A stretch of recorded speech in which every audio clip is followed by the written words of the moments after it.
Bem, gostaria de inicialmente saudar a todos que estão aqui conosco, nos assistindo e que nos assistirão devido à possibilidade de gravação dessa sessão. Imensamente agradecer à defensora pública, a doutora Renata Flores Tibiriçá, agradecer ao doutor Davi de Azevedo, também a doutora Renata, como coordenadora da Defensoria no que tange às pessoas idosas e pessoas com deficiência, e o doutor Davi de Azevedo, no que tange à cidadania e direitos humanos.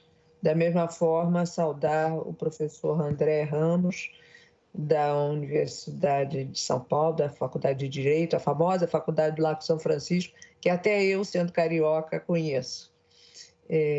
Quero me autodescrever.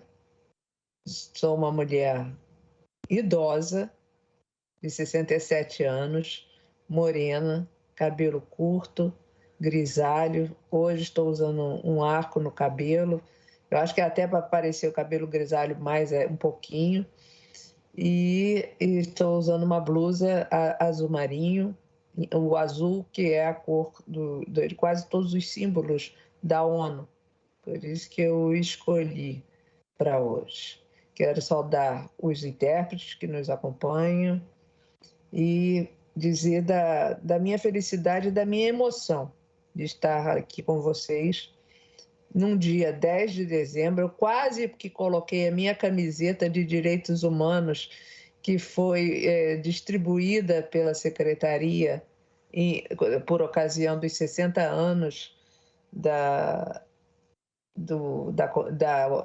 Declaração Universal dos Direitos Humanos, mas não botei a camiseta, estou aqui com roupa social, né? E com isso, eu queria dizer a vocês que eu vou falar um pouco de história, mas essa história é a minha própria história, né? Eu me confundo, de certa maneira, com a história do movimento das pessoas com deficiência no Brasil e também com a história da elaboração da Convenção Internacional sobre os Direitos das Pessoas com Deficiência. A Convenção e seu protocolo facultativo, que nós conhecemos já há bastante tempo, né? São 15 anos em que essa convenção foi adotada, ela precisa ser mais ainda divulgada a cada momento. São novas gerações, são pessoas que começam no movimento, são pessoas que estudam direito, especialmente o direito internacional, direito constitucional, e os comentários gerais do Comitê da Convenção são um complemento extremamente necessário. Portanto, o lançamento em língua portuguesa nos tira do isolamento linguístico, que não é só da comunidade surda que usa a Libra, mas também de todas as pessoas que usam português, já que os documentos da ONU não são em português, e sim nas 7 línguas oficiais ali adotadas. Eu gostaria que fosse projetado o próximo slide para começar. Não sei quem é que está projetando, que eu acho que eu mesma daqui não consigo, eu preciso ser projetado a partir de vocês. Eu acredito que seja a Nádia. Deixa eu ver se eu consigo. Nádia, mas eu posso também passar. Espera um pouquinho. Então tá bom. Pronto. Pode deixar que eu passo.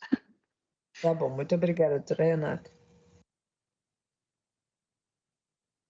Pode passar o próximo. Tem que ser a Nádia mesmo, Renata. Ela que está com comando agora. Tem que ser a Nádia. É porque aqui a gente consegue passar, a gente... Vê se deu certo. Eu posso ver o controle aqui.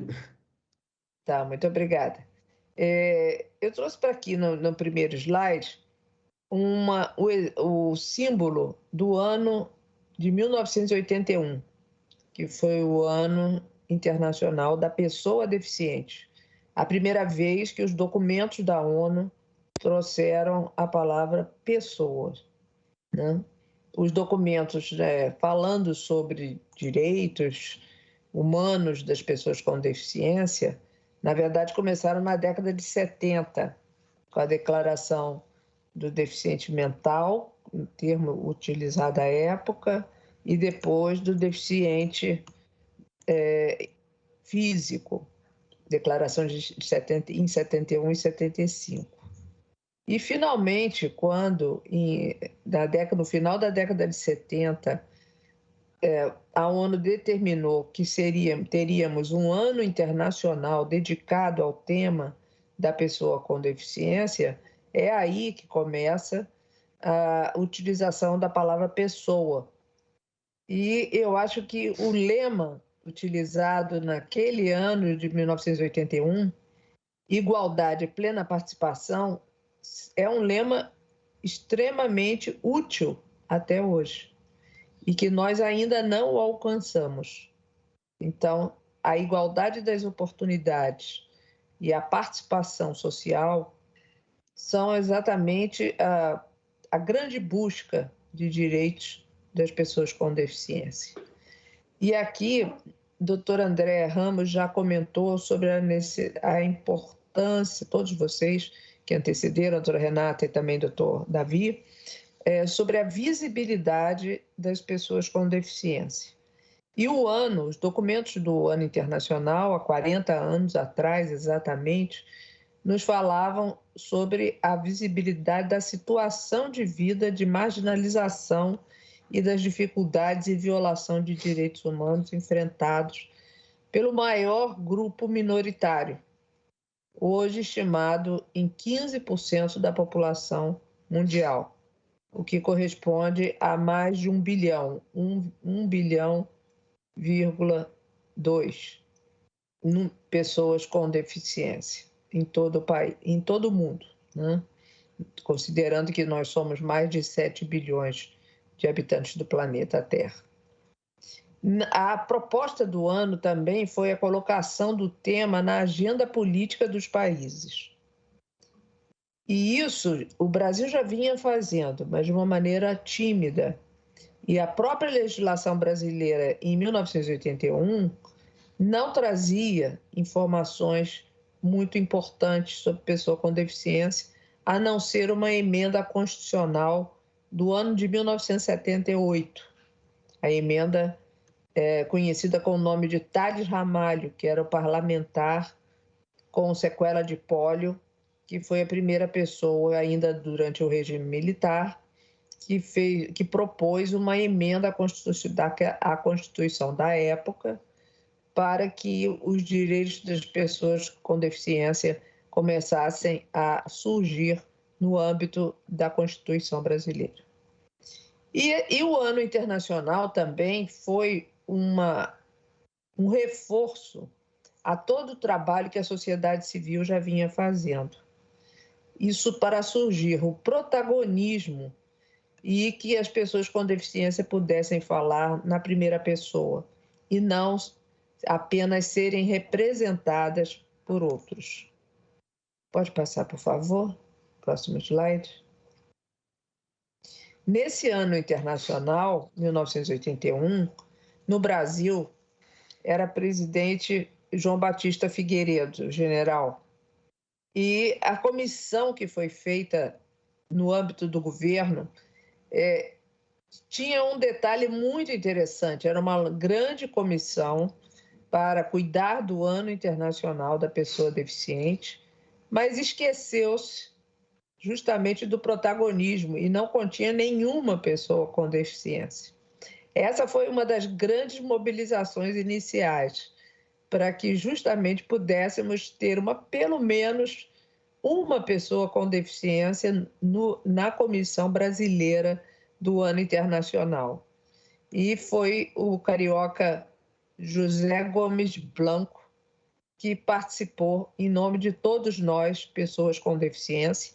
E aqui vocês não estão vendo, mas eu estou sentada na cadeira de rodas, que me permite justamente ter o direito de participar da vida, de ir e vir, que é como se falava na ocasião e na própria emenda que eu mencionei, que era a única que existia, de 1978.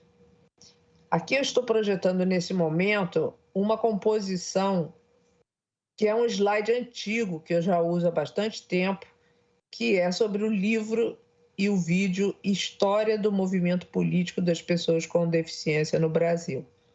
Uma produção de 2009 e 2010 da Secretaria Nacional dos Direitos da Pessoa com Deficiência, da Secretaria de Direitos Humanos da Presidência da República. E nessa composição nós vemos, em homenagem aqui a algumas das pessoas, são 25 pioneiros que contam essa história. Porque a história não começa comigo, eu sou quase a segunda geração, mas tenho a honra de ser chamada ainda do grupo dos Jurássicos, né? São aquelas pessoas iniciais do movimento. E foi com muita honra que eu ingressei no movimento das pessoas com deficiência, com 6 meses de lesão medular, em 1977, portanto, antes do Ano Internacional. E aqui nós vemos Lia Crespo segurando o livro, Lia Crespo, uma mulher de cabelo branco, na época em que o livro foi lançado, 2010, ela é paulista. O Antônio Carlos Campos de Abreu, no Palácio do Planalto, segurando o livro da história do movimento político das pessoas com deficiência, ele representando a comunidade surda, a FENES, e na ocasião, Antônio Carlos Campos de Abreu era membro do CONAD, e uma imagem tirada, uma foto tirada do próprio vídeo, que tem o mesmo nome, e pode ser encontrado no YouTube, assim como o livro é encontrado na internet, nos formatos acessíveis.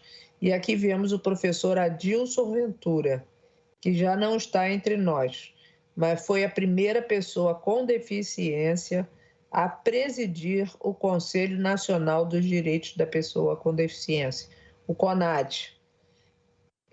O CONAD foi criado por decreto em 1999, mas só posteriormente é que nós tivemos a possibilidade de uma pessoa com deficiência assumir o comando. Anteriormente era somente os titulares da área de direitos humanos que comandavam, presidiam o CONAD, e a primeira pessoa, então, foi o professor Adilson Ventura, um professor cego, um grande amigo, de muita importância para todo o nosso movimento, e tenho certeza que ele estaria puxando as nossas orelhas pelo fato de o CONAD não estar atuando, não estar desativado, e somente agora que saiu um edital para as próximas eleições do CONAD, que na verdade só voltará a funcionar no próximo ano. Pode passar, por gentileza. O movimento das pessoas com deficiência, na verdade, ele começou no final da década de 70, né? E em 1980 foi o primeiro encontro nacional em Brasília, pela sociedade civil, sem apoio governamental. Foi uma das viagens mais difíceis que as pessoas com deficiência enfrentaram. A maioria delas chegou a Brasília, vinda de todas as outras partes do país, especialmente São Paulo, Rio, Minas, Bahia e tantas outras áreas brasileiras, né? Do norte do país também, do Nordeste, todo o Centro-Oeste, Goiás. E nós chegamos lá em Brasília em ônibus, em alguns afortunados por avião. Mas o movimento das pessoas com deficiência não tinha subvenção para fazer encontros. O Ano Internacional deu voz a essas pessoas. E depois, durante toda a década de 1980, portanto, no século passado, nós trabalhamos muito. E a maior contribuição do movimento, no meu entendimento, é a participação na Assembleia Nacional Constituinte, de que começou em 1986 até 1988, com a promulgação da Constituição Federal. Aí é que surge pela primeira vez o direito das pessoas com deficiência no âmbito da Carta Constitucional Brasileira. E é importante que a gente relembre sempre que o artigo 203 da Constituição, que corresponde ao benefício de prestação continuada, o BPC, foi uma conquista do movimento das pessoas com deficiência por meio de uma emenda popular, a única emenda popular que foi aceita para ingressar, para ser inserida na Constituição brasileira. Então, esse é um direito de grande importância. Sabemos, pela questão da pobreza, que corresponde à deficiência, e a deficiência retroalimenta a própria pobreza pela falta de oportunidades das pessoas com deficiência. Naturalmente, após a Constituição, vieram as leis derivadas, e a primeira lei sobre pessoas com deficiência, em geral, foi a Lei 7.853 de 89, que estabeleceu a política de integração nacional das pessoas portadoras de deficiência. Eu estou usando a nomenclatura da época. Assim como essa mesma lei reestruturou a Coordenadoria Nacional para a Integração da Pessoa com Deficiência, a CORD, que era a sigla utilizada, que foi o órgão que eu, como pessoa com deficiência, assumi como primeira pessoa com deficiência, não como primeira coordenadora, em 2002, mas a CORD começou em 1986, por meio de decreto. E em 89, que a Lei 7853 reestruturou a Coordenadoria Nacional, que teve vários locos nos vários órgãos, desde a Presidência da República até Ministério do Interior e depois Ministério do Bem-Estar Social, e finalmente passou à área de Direitos Humanos, como nós veremos a seguir, pode passar o próximo, na década de 90. Aqui eu trouxe uma fotografia do painel do Museu Memorial da Inclusão, que fica na Secretaria de Estado dos Direitos da Pessoa com Deficiência de São Paulo, e pode ser vista exatamente essa imagem que está aqui projetada, com uma série de pioneiros, vários deles que são os 25 que eu mencionei, que estão no livro, e outros pioneiros. Aqui eu estou entre as pessoas e na extrema direita, através de uma camisa branca, está José Gomes Blanco. Aqui está ao meu lado na composição do painel, e foi realmente um grande mentor para mim, assim como outras pessoas foram mentoras e foram companheiros de luta desde o início. José Gomes Blanco foi um jogador, inicialmente um jogador de futebol do Fluminense, e por isso, José Gomes Blanco, pela sua inserção no esporte, ele tinha uma capacidade de articulação política muito grande, como outras pessoas, como Cândido Pinto, em São Paulo, que tornou-se uma pessoa com deficiência devido à violência do período da ditadura militar no nosso país. Diversas pessoas estão aqui, mas eu queria especialmente falar sobre a professora Dorina Noil, que está nesse painel, e também falar sobre a pessoa que mais recentemente conseguiu montar toda essa história, a professora Lina Mara Riso Batistella, minha colega médica fisiatra, que foi a primeira secretária de Estado de São Paulo da pessoa com deficiência. Bem, aqui vocês imaginem quantas minhas memórias estão aqui. E também nesse painel está a professora Maria de Lourdes Canziani, que foi coordenadora da CORD por mais de 7 anos e nos ajudou muito a compreender toda essa história, né?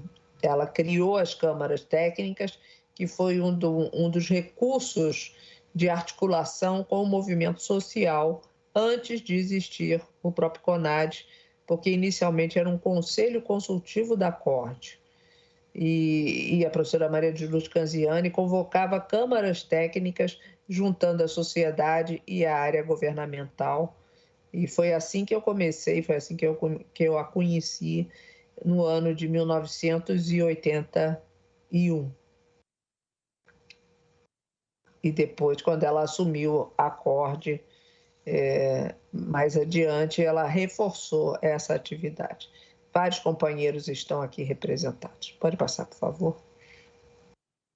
Peço à doutora Renata que controle o tempo. Eu não vou falar de toda a legislação, mas só queria trazer a noção de que reserva de cargos no serviço público é uma das questões constitucionais e que logo foi inserida na lei ordinária, na lei 8.112 de 90, que é a lei do chamado Regime Jurídico Único dos Servidores Federais. As cotas nas empresas depois vieram em 91, depois a educação, com o atendimento educacional especializado e a educação inclusiva. E o benefício, como eu já mencionei, na verdade, ele vem na lei da LOAS, na Lei Orgânica da Assistência Social, em 93. E depois uma série de outras leis do ano de 90. Pode passar. Eu queria chegar a esse slide para falar que o Brasil foi talvez um dos países que primeiro conseguiu transferir, e foi só na gestão da professora Maria de Luz Canziani, transferir a área da assistência social para a área de direitos humanos, quando durante o governo do presidente Fernando Henrique Cardoso foi criada essa área e o Dr. José Gregori, a pessoa com a qual eu tive a honra de dividir um painel justamente na Escola de Direito da Universidade de São Paulo, do Lago São Francisco, depois, uma das comemorações. Me lembro com muito orgulho da divisão de um painel com o Dr. José Gregori, com a nossa senadora Mara Gabrilli, que na época era deputada federal, e eu era coordenadora da CORD, e tivemos a oportunidade de fazer uma reunião em homenagem também ao Dia Internacional dos Direitos Humanos, que é o dia de hoje, 10 de dezembro. A criação dos conselhos de direitos, ela começou, na verdade, na década de 80. E um dos primeiros conselhos a serem criados foi o Conselho da cidade do Rio de Janeiro, em 1986. Eu faço parte desse conselho.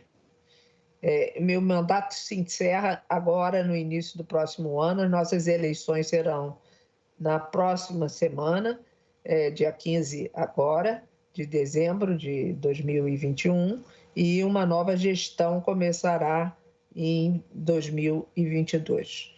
Depois tivemos os conselhos estaduais, e o Conselho Estadual do Rio de Janeiro, do Estado do Rio de Janeiro, é de 1996, e eu aqui quis mostrar apenas uma noção de que muitas vezes as pessoas pensam que primeiro foi o Conselho Nacional, mas é o contrário.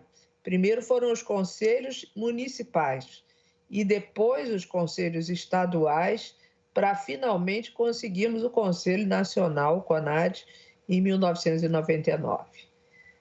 Eu fiz parte da formulação do Conselho Estadual do Rio de Janeiro, que foi criado por lei, com fundo para o próprio Conselho, as duas leis, em 1996, e tive a honra de ser vice-presidente e presidente desse Conselho Estadual.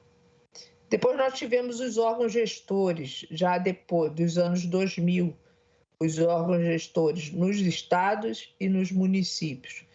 Mas, infelizmente, tanto conselhos como órgãos gestores municipais são muito poucos e com uma estrutura muitas vezes precária, que só melhorou depois quando nós começamos com as conferências nacionais. Então, leis e decretos, como o decreto da acessibilidade, reforçaram a importância dos conselhos e dos órgãos gestores.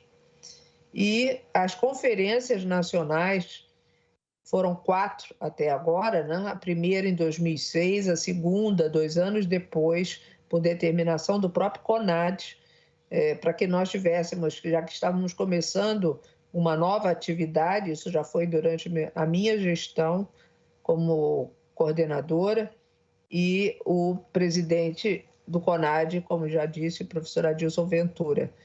E em 2008, Alexandre Baroni, também uma pessoa com deficiência física, foi o segundo presidente do CONAD. E depois daí, a partir daí, uma série de outras conferências, em 2012 a terceira e em 2016 a quarta conferência. Recentemente saiu um decreto que não coloca o CONAD como parte da convocação da quinta conferência. E isso nos deixa extremamente motivados a contestar esse tipo de atitude do atual governo federal. Pode passar, por favor. Temos dados estatísticos que nós não tínhamos na época e trabalhamos com o dado de 15% da população mundial, como eu já mencionei.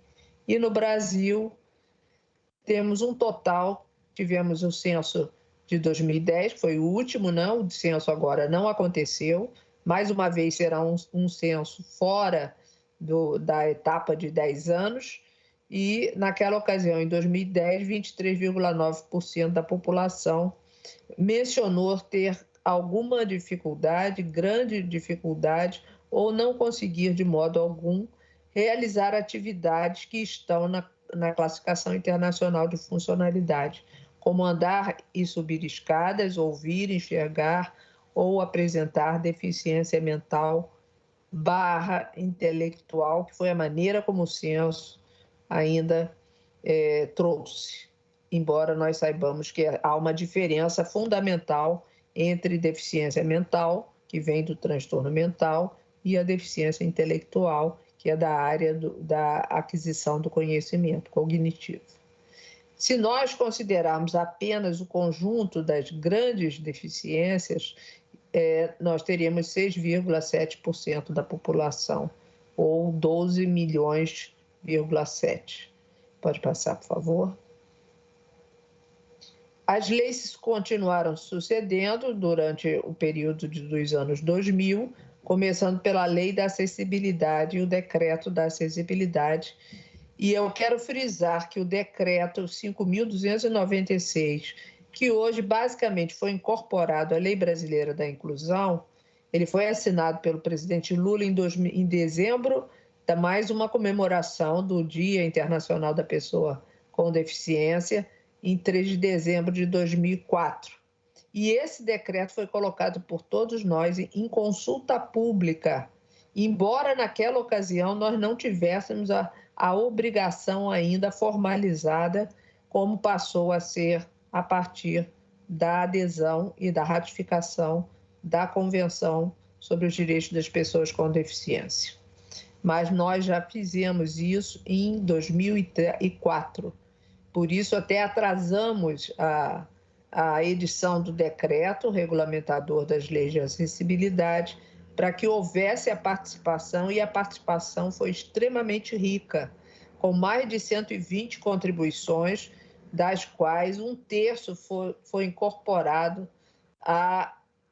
ao conteúdo do decreto da acessibilidade. Bem, depois sugiro. Professora Isabel. Sim. 15 minutos. Ok, muito obrigada. Vieram as leis da Lei Libras, a Lei do Cão-Guia, o transtorno do espectro autista, a Lei da Aposentadoria, que vem num crescendo. Pode passar. E aqui a Secretaria Nacional de Promoção dos Direitos da Pessoa com Deficiência, que foi criada no âmbito dos direitos humanos sob a égide do comando do Dr. Paulo Vanucci, de São Paulo, um grande colaborador, assim como os anteriores, Dr. Nilmar Miranda, Dr. Mário Mamed e Dr. Paulo Vanucci, que foi quem nos auxiliou a criar a Secretaria de Promoção dos Direitos da Pessoa com Deficiência, que hoje existe com o nome de Secretaria Nacional dos Direitos da Pessoa com Deficiência. Essa secretaria, desde que eu assumi em 2002, todos os coordenadores e secretários, eu fui a primeira secretária em 2009, primeiro subsecretária, porque foi criada em 2009 como subsecretaria, por conta da estrutura da Secretaria de Direitos Humanos, e depois, em 2010, passou a secretaria, então eu tive a honra também de ser a primeira secretária. Todos foram pessoas com deficiência até o momento. E eu gostaria de solicitar publicamente que o atual secretário da pessoa com deficiência se tivesse um diálogo mais próximo junto às pessoas com deficiência. Sei de sua capacidade para isso e gostaria que essa capacidade fosse colocada em prática para que nós não tivéssemos tantos retrocessos como estão acontecendo no momento. Saiba que terá sempre nós, a Secretaria de Direitos da Pessoa com Deficiência, sempre colaboraremos quando os direitos humanos forem a bandeira que estivermos todos levantando. Bem, políticas públicas, nós tivemos a agenda social no período de 2007 a 2010, um compromisso pela inclusão das pessoas com deficiência, uma gestão transversal dos vários direitos e um aprimoramento depois no Plano Viver Sem Limites, que veio no período de 2011 a 2014, Plano Nacional dos Direitos da Pessoa com Deficiência. Pode passar, por favor. Mas as pessoas com deficiência continuam a sofrer barreiras de falta de oportunidades. Aqui a charge de Ricardo Ferraz, uma pessoa com deficiência, um grande cartunista, nos mostrando uma pessoa em cadeira de rodas olhando para um muro, o muro do não, você não pode. Um muro capacitista que traz a discriminação e o preconceito contra as pessoas com deficiência, simbolizando aqui nessa charge. Pode passar, por favor, doutora Renata? A Convenção sobre os Direitos das Pessoas com Deficiência, portanto, vem quebrar esse muro. Não que não existissem documentos da ONU anterior, mas eram declarações e, portanto, não eram vinculantes. E a Convenção sobre os Direitos das Pessoas com Deficiência é o momento em que a ONU abre as portas para o movimento social. E eu queria mostrar a vocês essa mesma projeção que está na tela, é o livro que está aqui na minha mão, que foi a primeira edição em 2007, antes da própria ratificação da Convenção no Brasil. Pode passar.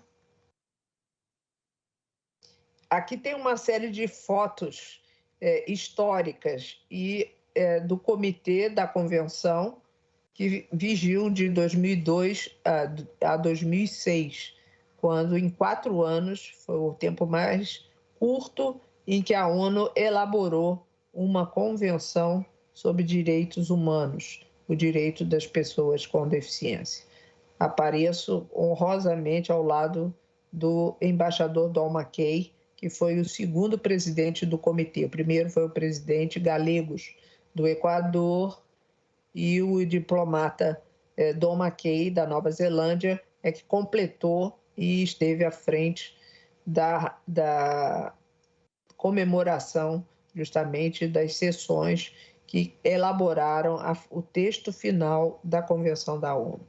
O símbolo da ONU aqui aparece, que é um mapa mundi, né, estilizado. Pode passar. Eu trouxe aqui um slide histórico, porque ele era o slide que eu usava na época para explicar às pessoas, em 2006, como foi. A Itália tentou 2 décadas antes para conseguir emplacar uma convenção. Não foi conseguido. Só em 2001, quando o presidente do México apresentou uma proposta que a ONU homologou um comitê para estudar a possibilidade da elaboração da convenção.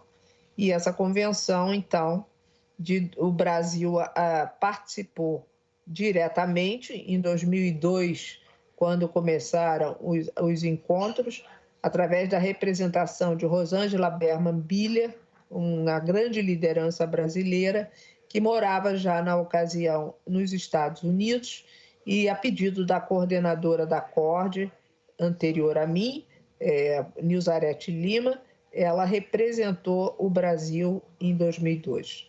Em 2003, a CORD participou com a sua missão diplomática, e para a participação nos comitês regionais, a nossa área foi no Equador, e a Carolina Sanches, assessora da CORD, e o professor Adilson Ventura, presidente do CONAT, representaram o Brasil nesse momento. Eu queria fazer menção ao fato de que, na verdade, nós começamos a fazer os trabalhos, antes de tudo, com o Instituto Paradigma, com Laís Figueiredo, que daqui a pouco vai assumir a palestra, e com o apoio do Instituto Paradigma em São Paulo, que nós começamos esse trabalho com a Luísa, que era presidente à época do Instituto Paradigma, e tantas outras pessoas que participaram. Pode passar, por favor. Outro slide que foi usado na época para mostrar que a proposta da tentativa de fazermos uma convenção sobre os direitos da pessoa com deficiência durou 20 anos. E aqui eu digo que foi depois de 8 sessões que 192 países conseguiram dar voz às pessoas com deficiência.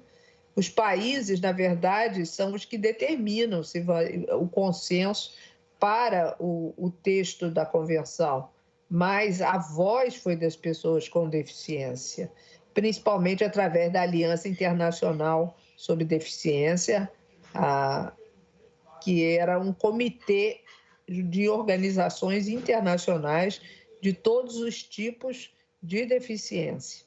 E o lema Nada sobre nós sem nós, que é um lema utilizado desde a década de 80 pelo movimento anti-apartheid da África do Sul, e William Holland, como presidente internacional da área de pessoas com deficiência visual, assumiu ele da África do Sul, assumiu o lema e trouxe para o movimento das pessoas com deficiência.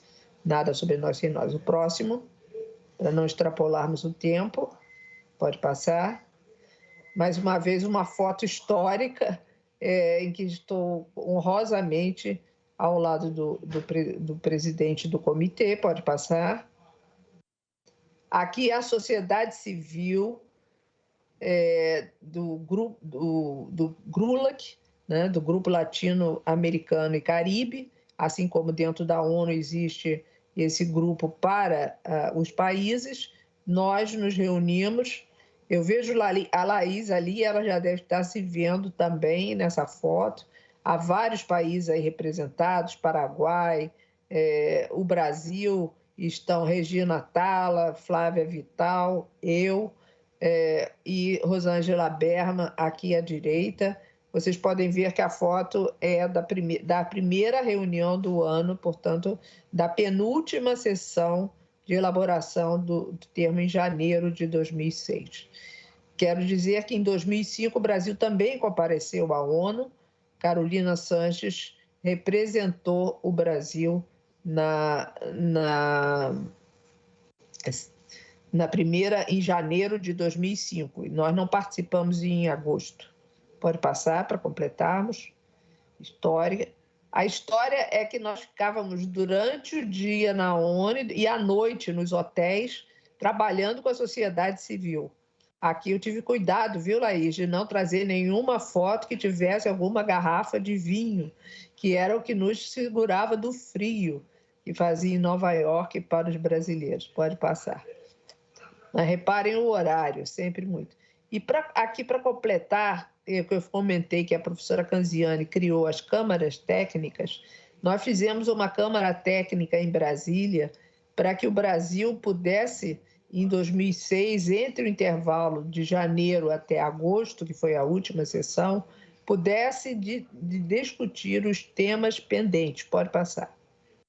Havia uma série de dificuldades e a orientação do presidente do comitê ad hoc foi que nós tivéssemos a opção por uma convenção com a qual nós pudéssemos conviver melhor, embora não fosse amada por todos. O que ele quis dizer é que fosse um texto flexível para que o maior número de ratificações pudesse acontecer. E, de fato, nós temos hoje 182 ratificações da Convenção da ONU, o que é um número muito alto para um documento tão progressista e que justamente concentrou pontos importantes pelo movimento social estar presente. Pode passar. Os pontos só foram alguns pontos chamados pontos pendentes e outros críticos. Um dos pontos pendentes era a definição de pessoa com deficiência. E nós apresentamos uma proposta, assim como outros países. E uma das dúvidas, doutora Renata, doutor Davi, e também o professor André, que aqui nos acompanha, era justamente se seria incluída a deficiência psicossocial. Essa é e daí a importância de vocês terem escolhido imagens do Museu do Inconsciente, para que esse segmento de pessoas com deficiência mental ou psicossocial, se nós chamarmos de deficiência, o grupo tem medo desse nome. E não nós, as pessoas com deficiências tradicionais, mas as pessoas que já sofreram tantos outros problemas de preconceito e discriminação em razão do seu transtorno mental. Pode passar. E eu queria mostrar aqui a importância da tradução do artigo 33, porque era também uma das questões pendentes, a implementação nacional e monitoramento da convenção. De como o Brasil poderia apoiar e como o Brasil negociou na última sessão essa importância. Também havia pendência sobre o protocolo facultativo, que acabou tendo o nome de protocolo facultativo. Eu vou deixar para a Laís Lopes de Figueiredo explicar, né, essa questão de por que nós temos dois documentos, na verdade, mas, por sorte, o Brasil ratificou ambos. Pode passar. Mais uma foto mostrando a última sessão, no dia 15 de agosto de 2016. Não é o último dia é uma semana depois, mas aqui estamos, Eneida Ferrer, do Panamá, eu, Laís Lopes, ao meu lado, companheira, a quem eu agradeço publicamente todo o apoio que Laís nos emprestou durante um período muito grande, até hoje, trabalhando por essa causa, mas especialmente durante o tempo da convenção, uma jovem advogada participou e nos apoiou durante o período. Aqui nós estávamos justamente o Brasil ali com a sua régua, né, com o nome do país levantado, significa que o Brasil ia ter a palavra, ou estava com a palavra. Nesse momento nós estávamos com a palavra.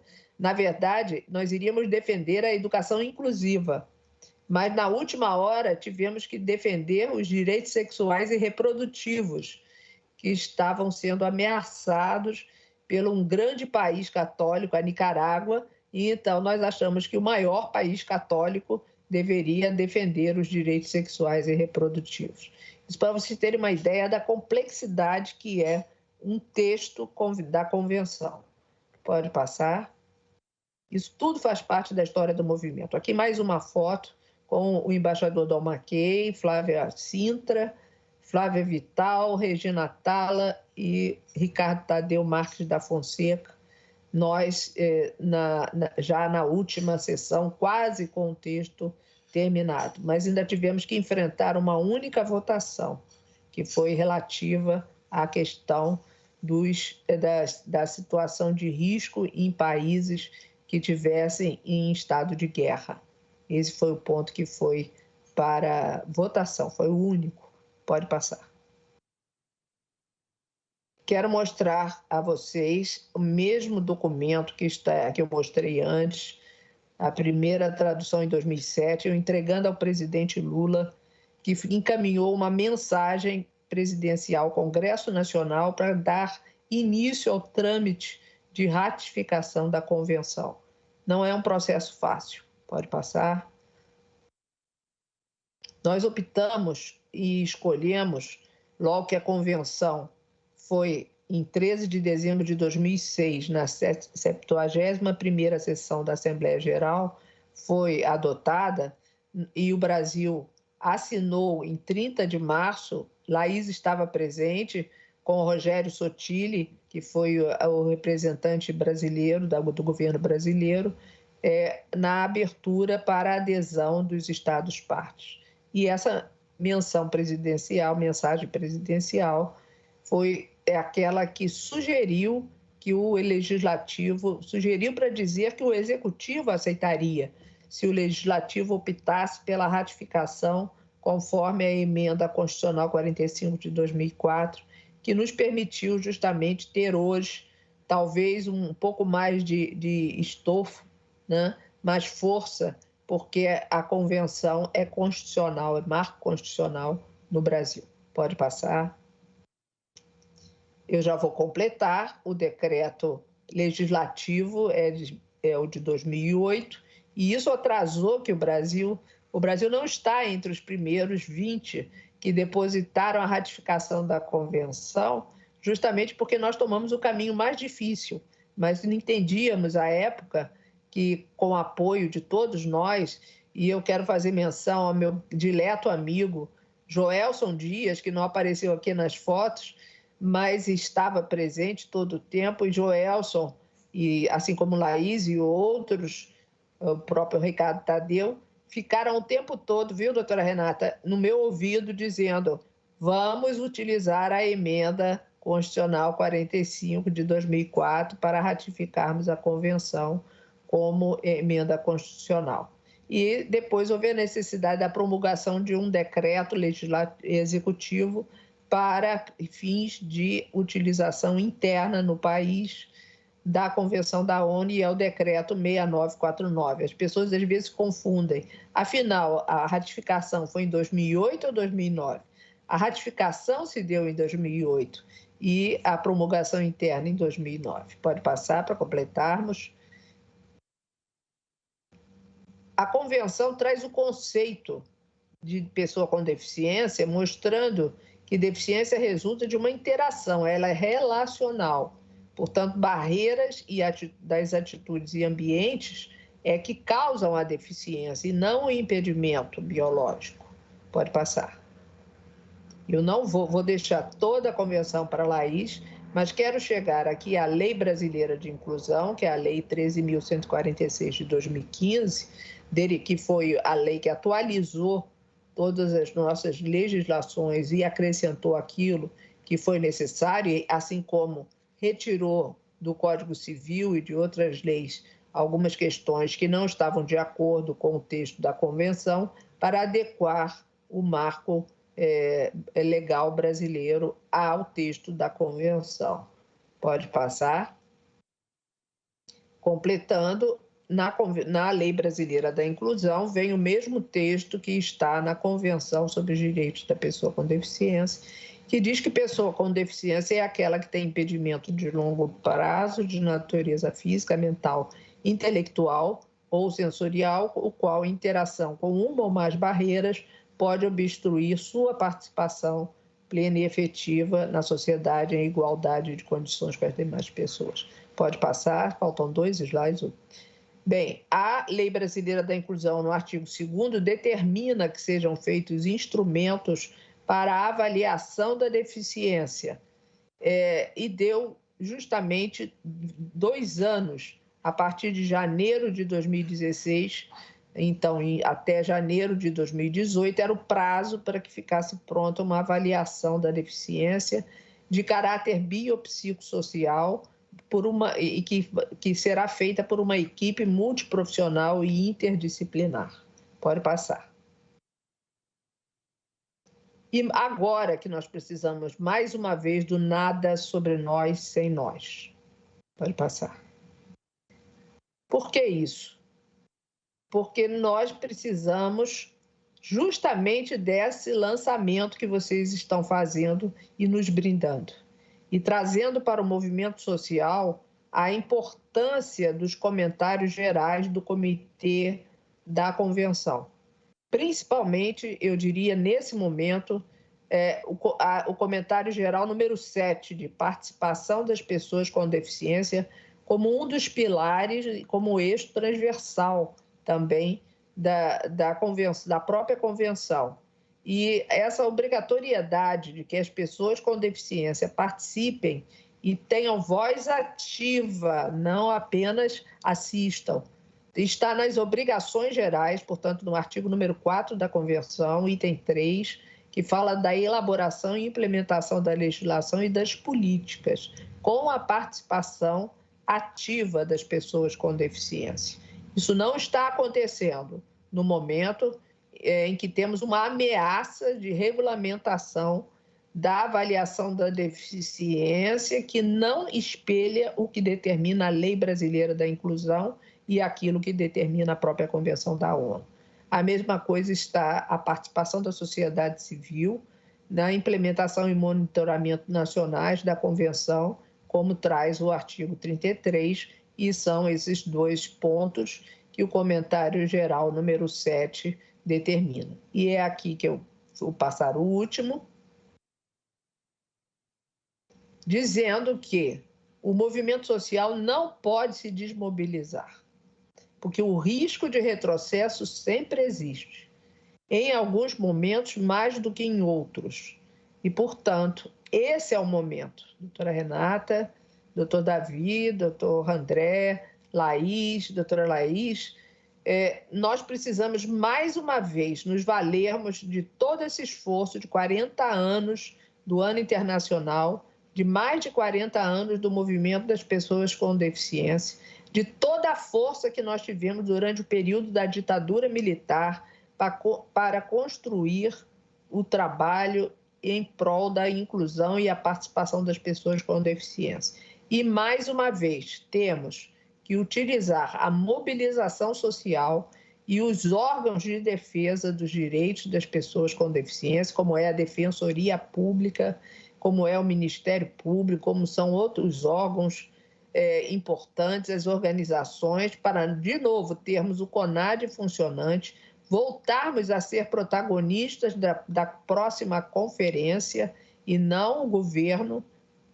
Posso dizer isso com muita tranquilidade, porque fui a gestora que esteve à frente da primeira e da segunda conferência, como mencionei, e tenho certeza de que, se o movimento não se mobilizar, e eu tenho certeza que fará e que ele vai se mobilizar, para garantirmos que os preceitos da Constituição, os preceitos da Convenção e as determinações da Lei Brasileira da Inclusão façam com que a avaliação biopsicossocial da deficiência reflita o modelo social da deficiência, o modelo de direitos humanos, e não haja o retrocesso para o modelo biomédico. Muito obrigado, doutora Renata, muito obrigado a todos da Defensoria Pública de São Paulo, da Escola da Defensoria, todos os que participam desse evento. Muito obrigado por essa oportunidade que, para mim, é histórica. Eu estou quase aqui em lágrimas para dizer a vocês da emoção que é isso, falar de uma história que me faz lembrar dos meus mentores que já não estão conosco. E eu não posso deixar de mencionar a Lília Pinto Martins mais uma vez, que foi a psicóloga do Centro de Reabilitação, no qual eu me reabilitei e depois fui médica. E isso tem uma importância muito grande, porque essa história que vocês trazem agora, trazendo para o português as informações do comitê, porque a convenção é um documento tão importante, que ele precisa a cada momento ser comentado e ser conhecido. Porque as pessoas não podem pensar que isso nasceu como as cegonhas traziam os bebês. Não foi assim, foi através de muito esforço, de muito movimento.